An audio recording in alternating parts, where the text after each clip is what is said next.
All the Feelings presents Adulting.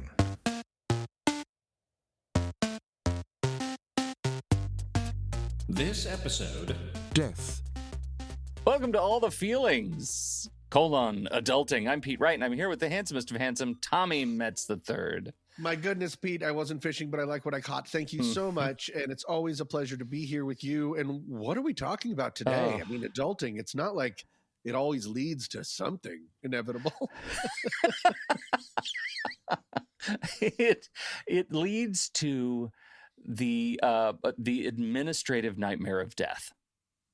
Right. We are not talking about what happens when you die or where we go. We're talking about the clerical issue of death, the receipts of death, and how that all works. Because it is, as we get older and as our parents are getting older and everyone is getting older, these are things that we have to deal with. And we thought that we'd try to find an entertaining way to talk about two things about this.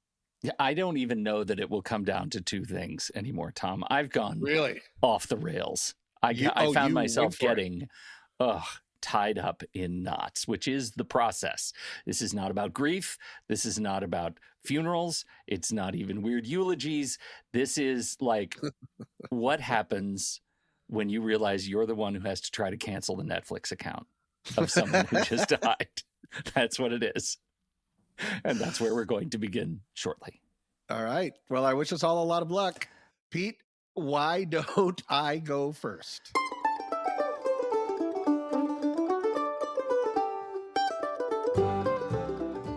I do not fear death.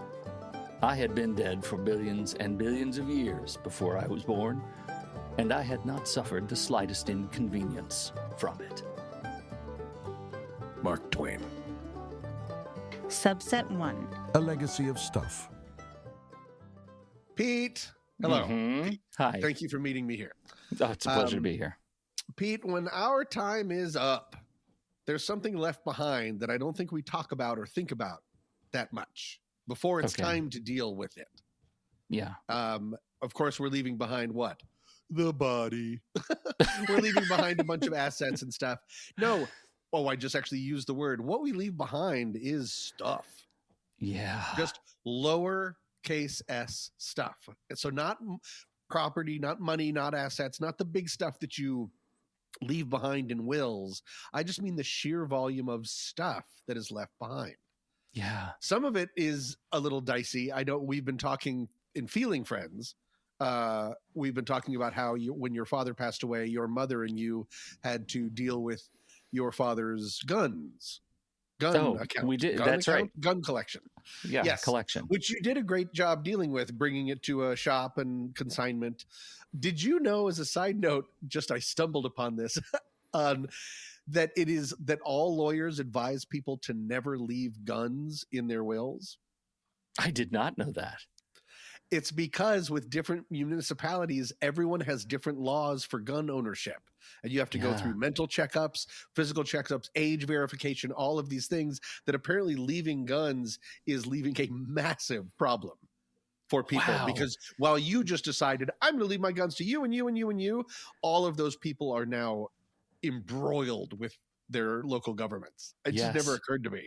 Me neither. So you did, and great. We didn't have to deal with that in the state of Colorado until July 1st. So we were able to get rid of the guns before the law changed. That's right. So some would say, under the gun. Yes, but I digress. Ouch. Pete, I don't know if you know this. I myself am not dead. But sadly, and this is a terrible transition, but sadly, a number of our friends, have lost parents in sudden or early ways. Mm-hmm. And in addition to figuring out wills, burial services, things like that, there is the issue of stuff. There are storage rooms filled with stuff like old clothes or knickknacks, huge volumes of photo albums, paperwork. It can be a real chore to make decisions about all of that, especially because there is emotion connected to it. Throwing something away feels like you're throwing part maybe of them away. And happily, another rough transition. Transitions are not going to be my forte today because the Dayquil's kicking. I think they're going to be why people listen to this episode, is for those classic Tom transitions. I've done one digression and 3 transitions, and none of them have been smooth. This is where I've been able to help some of my friends. Where there's been a few times where I and another friend have flown in boots on the ground style and helped make hard, somewhat fast decisions about how to deal with lowercase s stuff. And this is sort of partly what I wanted to talk about is having someone else to help you make these kind of decisions seems to be enormously helpful, because helping my friends, I can be a little bit more objective or analytical, maybe not analytical, whatever the word is for like taking some of the emotion out of it, not being crass, but just making actual choices, because the emotion, and if you're still dealing with a loss, that can just lead to gridlock. Yeah, absolutely.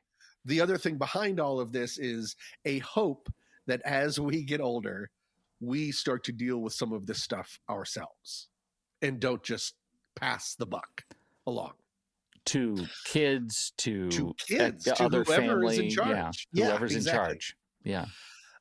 During my time dealing with some of this stuff, I have found some really interesting things that people have kept over the years.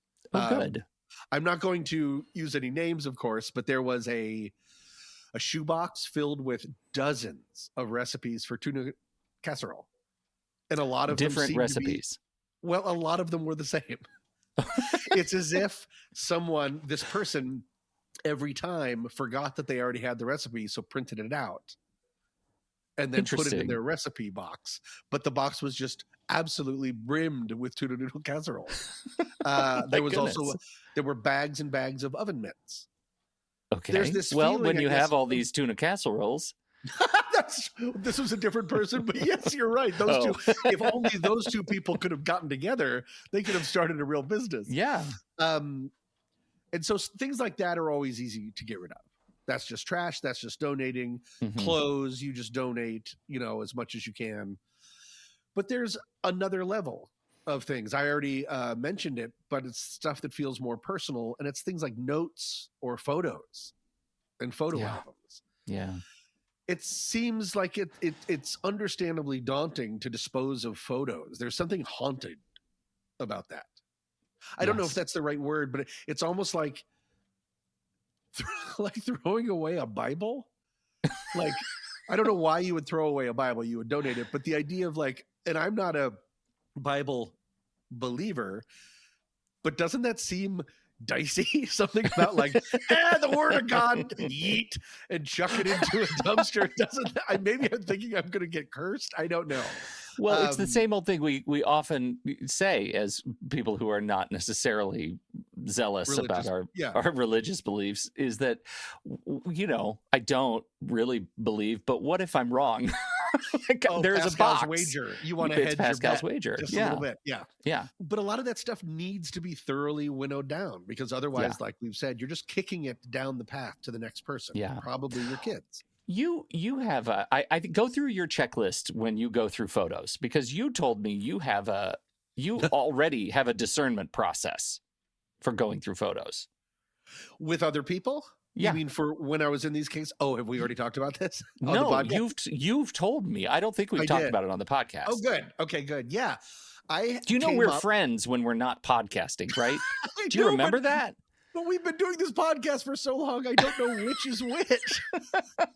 Every time I start writing something or thinking about something, I'm like, did we talk about this on the podcast? I don't know. It's all one. And the amount that you podcast, I feel like you're living in a world of inception. It's possible. I'm just waiting for the sweet release of death. I wonder if you end a podcast and realize that was just a part of another podcast, and you end that podcast and it's just eternal podcasting. Yes, I did come up with, and with the help, I'm not saying that I am a genius, but with the help of other people, we came up with some pretty hard and fast rules. We would get the okay from the other person, but going through so many photo albums, you need to winnow it down. And so, yes, number one, no landscapes. If there's no people, in the photos, Yeah. unless it's remarkably beautiful, I vote get rid of it. Yeah. You're not That's a going to tough one. remember. It's tough, but also you're going to remember that tree. Yeah. You're going to remember people. That's the thing. Right. What I'm trying to do with all of these rules is put the focus back on the person and away from the stuff. And so I say no landscapes. I also said you have to, and this is again helping my friend do this. Mm-hmm. My friend has to personally know someone in the photo. Mm-hmm. They have to identify someone. If they don't know who any of those people are, what are we doing? We're just kicking things down the road. Tough. It's tough, but isn't it fair? Well, it is. But, I mean, having just done this, going through these photo boxes with Mom. I wanted to ask, how was it with you? Because I've also done it with my family members. Yeah. Like my late grandfather, we had the big purge, and that's where some of these rules came from. Yeah.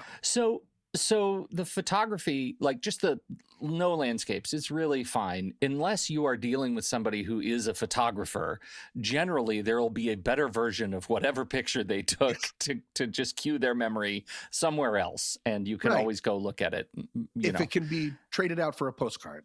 Yes. Then maybe think about, Yes, think about that. But the problem that I run into is we have photos that are legitimately antique, and I may not know who the people are, but that doesn't mean they may not have been important in local regional history that I should maybe know about and in order to pass on in the form of legacy. So I get nervous when I get to the sepia pictures, when I get to the old stuff, right? Like I may be giving rid of something that might be of value, like real tangible value to someone else. But how would you ever find that? How would you find that out? Okay. Because I still think that that's another way of saying kick the play can. It safe, don't get rid of it, and you're just well, what we ended up doing is saying, like, we happen to have, and I think most, I don't know, I don't want to hyper generalize, but families have that like genealogy nerd in them somewhere. Oh, sure. Someone who has been like, I just am fascinated by it. And I got my ancestry.com subscription and I just have a family tree that's 500, branches deep. You do. No, we do in our family. We have my mom's cousin is that person, and we can just send photos to them and they'll answer the question, do you know these people? If yes, do you want the original photo that we have? Oh, and then, that's great. Then we can send it to somebody else. If they come back and say, I don't know who this person was, if there's a landmark, we might send it to, to a local sort of county museum. And if they don't want it, they can throw it away. But if they do, they'll know what to do with it. Sometimes people are like local figures, like started the first general store in old downtown Oklahoma City. Like, those are things that are important to some people, to historians. And I want to be careful of doing that. What we're talking about here are like the personal photos. But if you have a collection that gets back into the sepia epoch, then that's different. It's different. Because I guess I didn't think about the first part because I do not have a genealogy nerd in either sides of my family. Maybe, do you know what they say if you look around the room and you can't find the genealogy nerd? It's me. Yeah, it's you. Maybe it's you and you're just really bad at it. Yeah. Camera pans over. I just have like mountains of sepia photos everywhere. But the idea of landmarks, the idea of museum stuff, that is true. I guess, I wasn't thinking that far back. I guess I was thinking more of the ones that we've taken within our lifetime.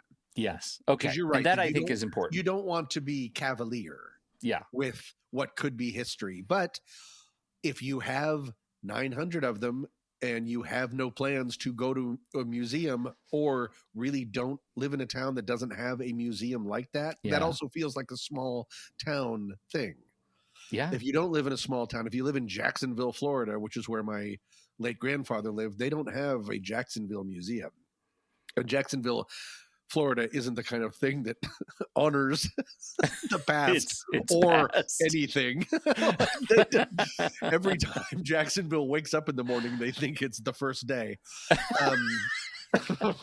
And so, there's, I guess, also be kind enough to yourself or be kind enough to future generations to sometimes, if you're going to not have a place to do it, try to maybe winnow it down. Yeah, I guess. fair. Okay. What about keepsakes? How did you deal with that? So it's personal things that wouldn't be valuable to someone else necessarily. So this could be what? Awards or things like that. How did you deal with that? We got rid of a lot. Yeah.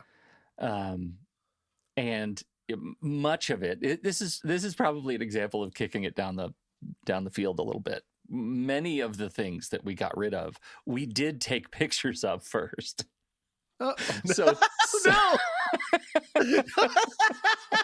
No, I totally get it, but that is funny because you're taking away from one pile and putting it in another. But it is much thinner. Yes, it is a much thinner pile. There were some things like gifts that I had given my dad. Like he had sent me a photo that he really, really loved. It was a print, and I made it into a glass print that he hung on his wall for years. When he died, I took it back, and now it's hanging on my wall. Like those kinds of things are important. But it turns out that I am just not a person, like my mom too. We're not people who have so much emotion baked into the stuff, into the tchotchkes and little treasures. That's not us. And so much of it went to, like, if it was useful and, somebody else might get value out of it on their bookshelf, it might have gone to Goodwill or one of the home stores or something like that. But we really, awards and plaques and things, we took a photo of it and it's gone. I agree with that. What I have tried to impress on people is pick 1 to 3 that are the most emblematic of that person, because you don't need 19 things to remember someone. You need one. Yeah. For instance, my late grandmother, she had a big owl collection. Fake owls. My late grandmother had an owlery. She had she's a big bird lady. Big bird lady. Grandma. The house was always trashed, but it was this was like very mouse free. Yeah. Ceramic, all different crystal. Like she that was always the go-to gift for her, was some to add. And she had a really big armoire filled with owls. What are we going to do with all those? Everyone, we have a pretty small family on that side. It's my parents, me, Uncle, Aunt, and then crazy Uncle Jay. Each of us just picked one owl to take home with us. Sure. And then we donated the rest. I think that's the way to do it. And in no way am I ever missing other owls, or do I think about the other owls. I have my owl. It's on the bookshelf behind me. Because the collection of owls wasn't what was important. It was Grandma's love of owls. And you now have a representation of that. And I have one. Yeah, exactly right. So if you can narrow it down like that as much as possible, and then you're keeping something which lets you not keep everything. Yeah. Is sort of the name of the game. So this is my stuff segment as much as possible. Yeah. Try to think. And if you're wondering, well, how would I ever decide? Very kind of timely, the fires out here in California. Yeah. We were in where I lived was incredibly fortunate. All we did was lose power for a couple of days, but we were in evacuation notice for about a week. Yeah. And so my car was packed and I had a go bag. That really puts things into perspective. Yeah. Because I felt pretty good about the stuff that was in my car, meaning it was a carload. Yeah. And everything else, if I lost everything else, it would be sad and inconvenient and stupid and weird and fine. Yeah. I think about that. I have an entire apartment filled with stuff. And you could walk away. You could walk away pretty easily. Yeah.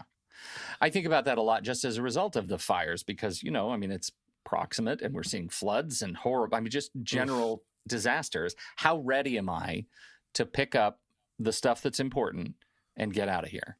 I'm Right. actually pretty ready. Yeah. I think I'm pretty ready. Now you seem like you're waiting for it. Well, I Now you just seem have like to. I mean, there's one thing that I know would be first on the top of the list, and it's actually I've already put it in my estate plan. And see if you can guess who's going to get it, Tom. Is it the Shocktato? It's the Shocktatoes, and it's coming straight to L.A. What? Yeah, That's I get it. I like the idea of it shocking people through the entire journey. Like at the post office, at the UPS, and the guy. A box that just Ow, gently ow, sings an 8-bit version of the Psycho theme song and then shocks the crap out of a mail carrier.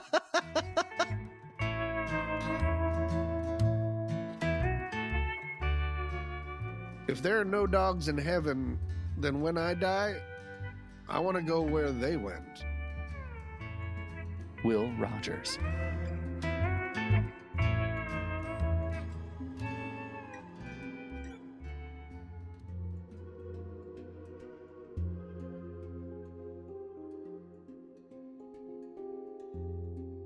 In the spring of 1662, a man named John Graunt sat in a small room in London and did something quietly revolutionary.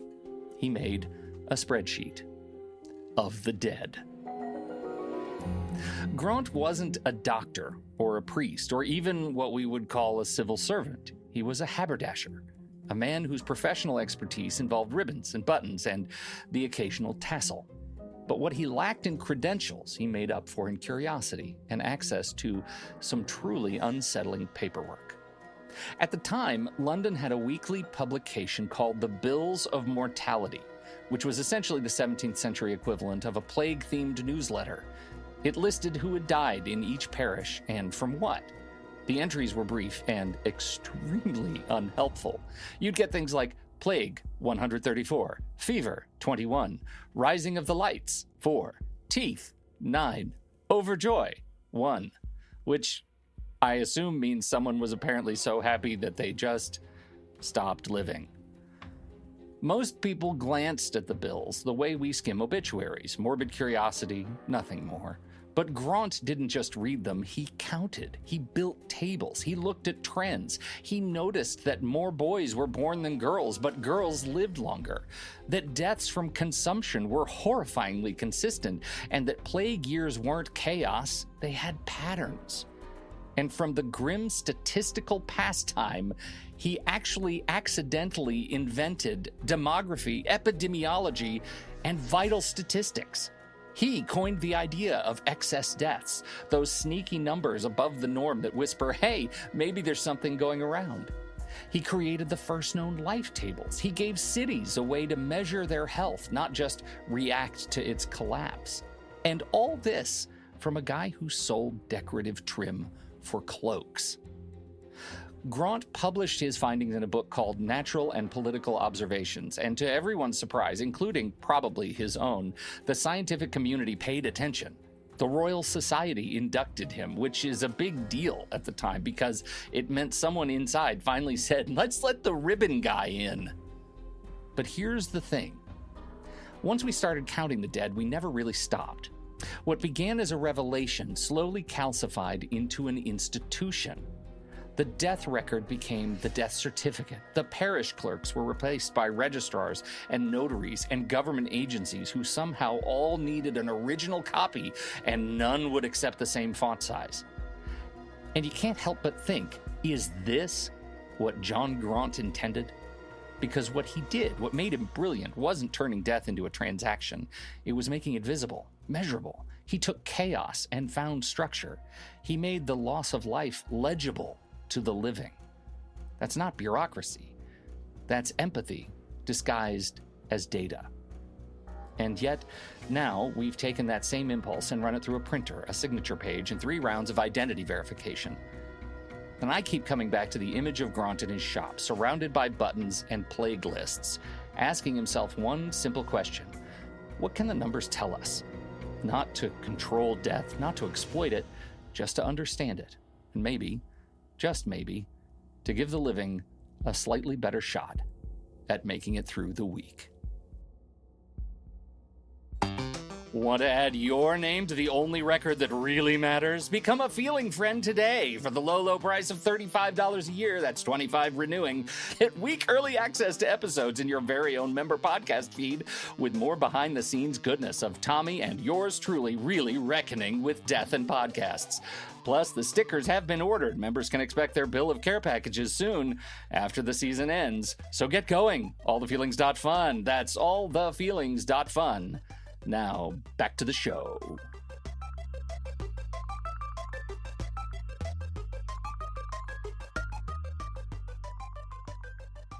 Subset 2. Digital death. Hi, Tom. Welcome back. Peter. Hello, thank you. It's great. It's Uh, great. So, I good. I would like to continue our conversation. Can I? Yeah, of Because course, you started please. talking about stuff, Yep. and I want to talk about the stuff that isn't stuff. Yeah. But oh my God, the administrative nightmare that is digital stuff. I'm involving when we lose someone because I'm terrified by all Yeah. of it. And it seems should. like there's so many ways to get things wrong. Yeah, terrified is Okay. right. In Go ahead. quoting, a great philosopher of our time, you should be Yoda. I Oh, think That was the Joker. Why so dead? Okay. This was the thing that I thought I had a better handle on than I did. Oh, okay. That it is, and I think it's all encapsulated in my experience at Costco. Oh, My after Dad died, like I go to Costco and I try to cancel his account, and they won't let me. weird. They wouldn't Why? let. There was Because you're not him. 17-year-old kid Huh. standing there saying, I can't cancel his account because he's not here. I said, I know. That's because he's dead. Yeah, but I need proof of that. I said, I'm his son. I've just been, that's not proof enough. I'm just saying he's dead. I was there. Yeah, that's not enough.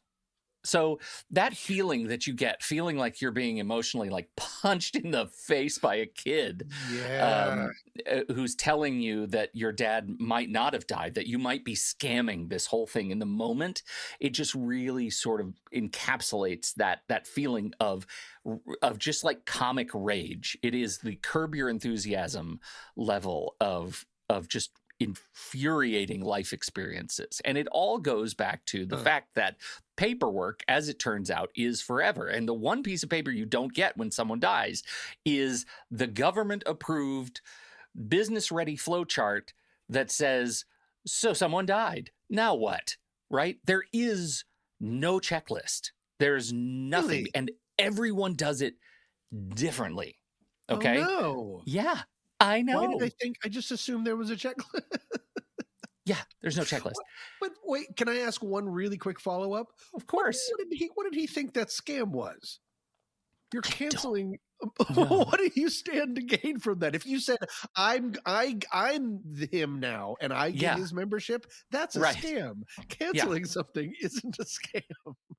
It's a prank at best. It just screams like profiteering. Right. You know? Okay. Oh, I see. Sure. That it's not. He doesn't really think it's a scam. It's they Yeah. want to keep charging. I see. Yeah. Okay, And we're good. going to get to this in a second, but that ends up being more frustrating for them in the long run, not canceling it because that credit card, oh, let's hang a flag on that credit card. Okay. Okay. Stand by. Okay. That's going to really bake your noodle. Yeah.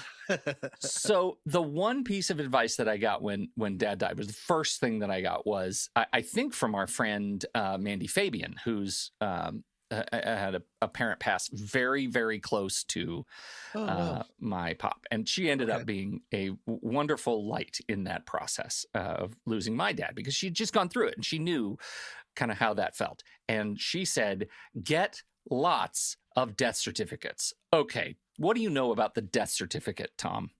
Nothing. I mean, I know it's the opposite of the birth certificate, and I have gotten a birth certificate once, and that was Mhm. kind of hard. I don't know anything about a death certificate. I don't think I even know what it looks like. Well, it looks a lot like a birth certificate.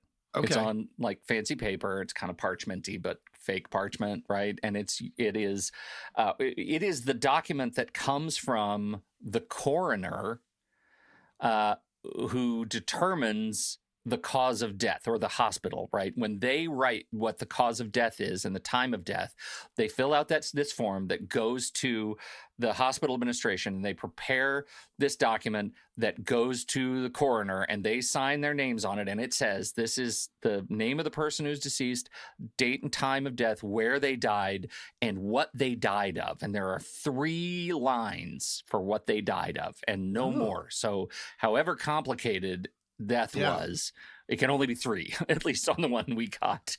So like the final there's destination. no final victims. there's no final destination. Well, first the lawnmower sparked, and then it led to the barbecue. And Don't forget the glass that shattered, and some glass went into the ice bucket, and somebody had to drink the iced tea. And that there's none of that. So that's the death certificate. And when you go to the funeral, we got ours from the funeral home. And it was Mandy, I think, who said, call the funeral home and say you need a lot of these, because you need a lot of them. When this isn't something you can copy? You cannot copy. They have to be original. It depends. Some of them can be even electronic. You can scan them and send them a PDF. Some, like Costco, want an original death certificate. Costco, get out of here. And what happens is you have to pay for each one of them. Oh, is this another one of those make it your own economy things that we talked about earlier? Okay. It's got it. Bad news. So now the funeral home, we said, give us like 50. I don't know how many we're going to need, but you never know. Every company that you have to prove he's dead to might want an original copy, and you don't know that until you start making all those calls. So we paid hundreds of dollars to get 50 copies of a death certificate in order to start proving that he wasn't around anymore. So that was the first thing. As you start canceling accounts, you have to prove that he's dead. And the only way to do that is with a death certificate. Wow. Weird. Let's take a sidebar on loopholes. Okay. So we're pretty much in control of the game when Dad died, because we are 1Password users. Like, I have a 1Password account. My parents have a Vault. That's a password manager. So we've spent the last several years having my parents, whenever they log into a service, whether it's the local newspaper or the electric company or their Social Security accounts at the IRS, we have had them put their passwords, usernames, websites in this password manager. And so every password is unique, and I have access to it. Oh, right? good. So even today, I can log into my parents' stuff. That is, it turns out, was a massive leg up.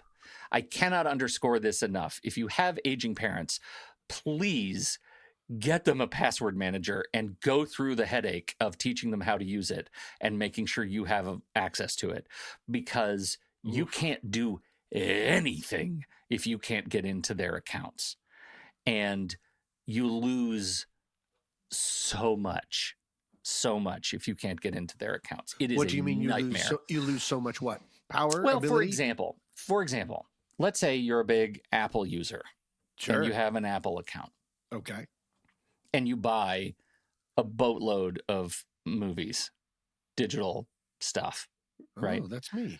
Okay. Okay. Then you die. What happens to all the purchases you made? They live somewhere. No, they don't. They die if you die. If somebody can't get into your account, they're gone. But wait, and my according to terms of service, they're not transferable. Oh, really? Really? That sucks. Okay. Yeah. Well, no one's gonna want most of the movies I have, anyways. But if I can get into my father's email account, can't I go to his thing and say forgot my password, and then they'll send me an email to the account that I have, and can't I reset it? You can in some cases, but right now we're moving more and more toward 2-factor authentication. Ah, right. So what if you need a code to a cell phone, and that cell phone account is no longer active? What if the order of operations, it turns out, really, really matters? Because if you cancel the cell phone, if they find out he's dead and cancel that account, right, then any of your two-factor codes are going to go to a dead line. Or worst case, they're going to be sent to somebody who inherits that phone line in however many weeks, months down the road. Right, of course. Right? Yeah. So this stuff, like order of operations, really matters. You have to really stop and think, how do I access all of this digital stuff?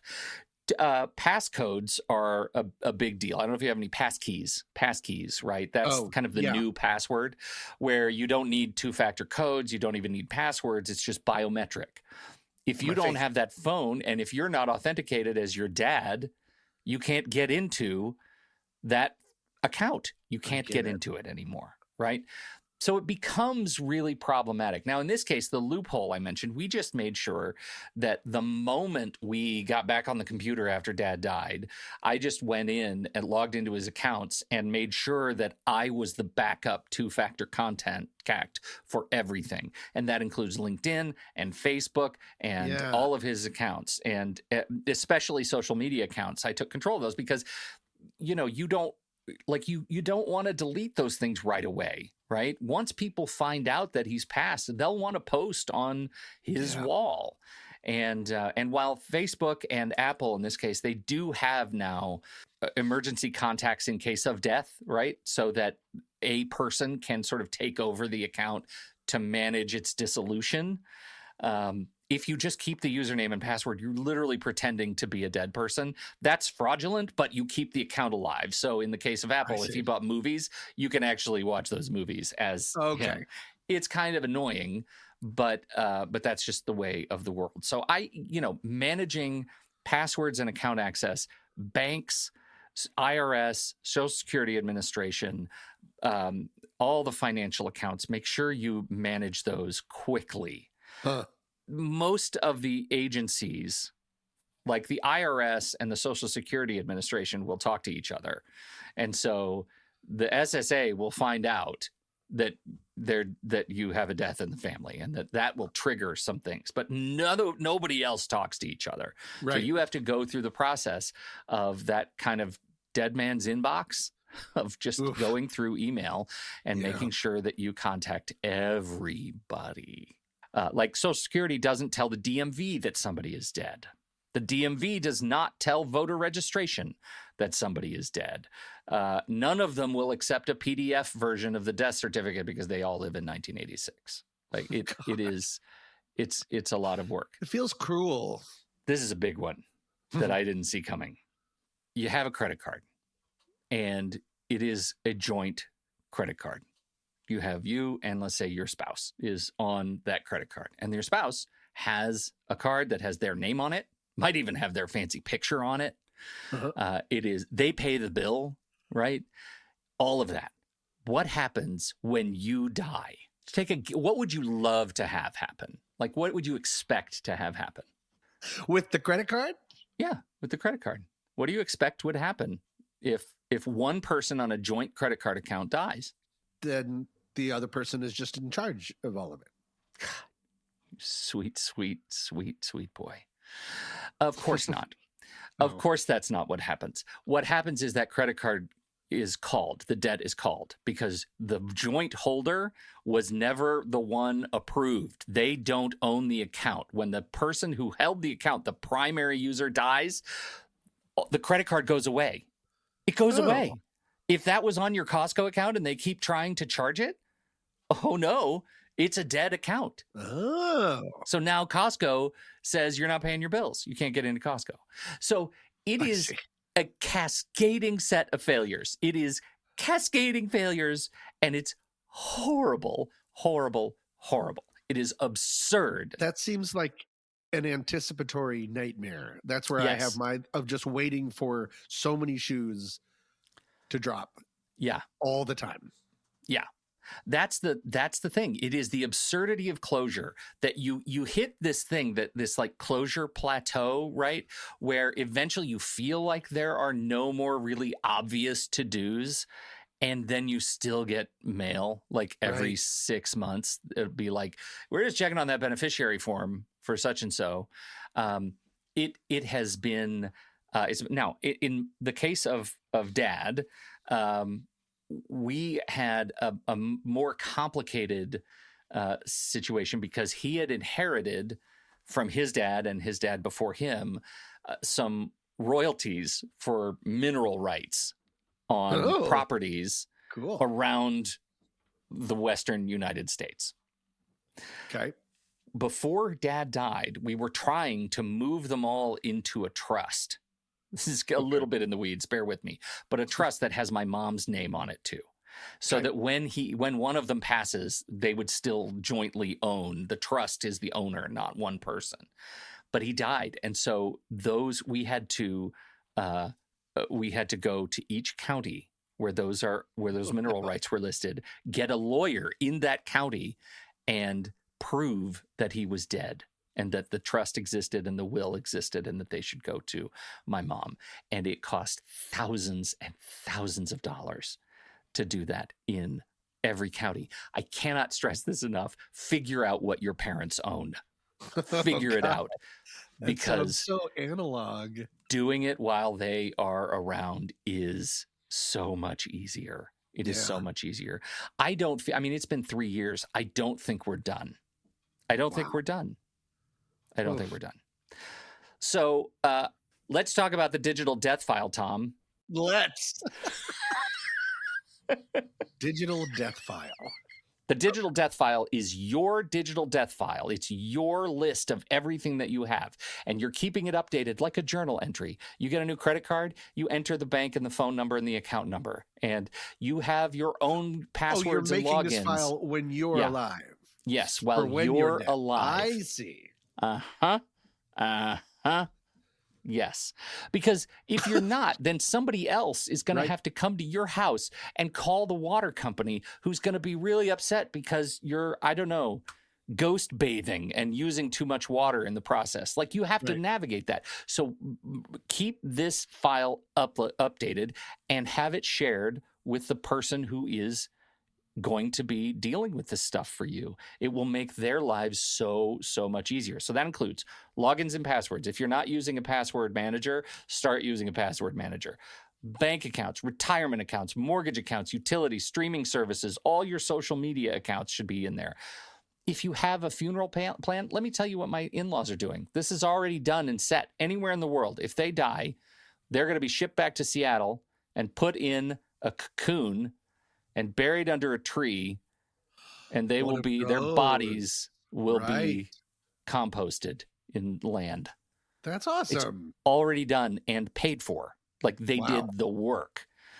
I haven't done that yet, but this is just really, they've really done the work for their digital death file. Who gets the pet, right? Who gets foster? What do you feed him? Right? Put those things in there. Is he on medications? That kind of stuff. Who's your go-to contact person? Is that available somewhere on your murder board? I don't know. It should be. And maybe a note to loved ones. It's just a little note that says, hey, I know if you're reading this, I'm not here and I love you. And that actually feels pretty good to be on the receiving end of one of those things. So this is... I don't know how to stress this enough. We, humanity, have made dying a real pain in the ass. Of course we have. And I just wanted to come here and use my time on our podcast soapbox to just tell you what a pain in the ass it is. All of our listeners just immediately cancel their Costco memberships. That's the one thing they take away.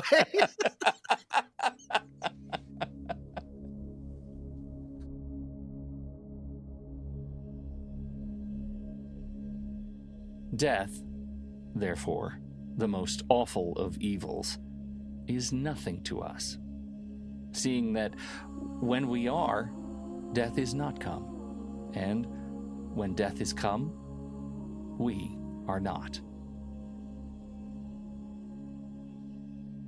Greek philosopher Epicurus.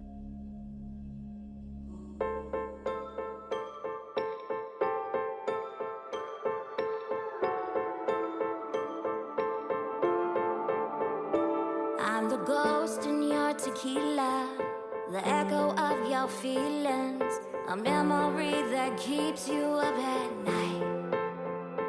I'm the first face that you think of when you picture falling in love, and anytime you ever say goodbye. Oh my goodness, the 11th show in the bag. Thank you so much for joining us for this episode. This week's tune is Haunt You by Lindsay Boring. Haunt You. Get it? Death? Okay. Anyways, what are we talking about next week? Pete, it's our season finale. What are we talking about? And to close out our season finale, adulting, we're talking about adults and younger adults and the adults that come after them. That's right, we're old adults, but there are entire generations that have come after us, and they're all trying to make their way in this adulting world. And we're going to talk about some of the challenges that face them that are different from ours. And I want to talk about what we need to do to be welcoming adults to their efforts to adult themselves. It's got a lot of adulting. Probably the most adulting. By saying, come on to our lawn. Yes. Yes. Our lawn is open it's really to good. everyone. Until then, my name is Tommy Mess III. And I'm Pete Wright. Thank you for downloading. We'll be back next week with the finale of All the Feelings, adulting.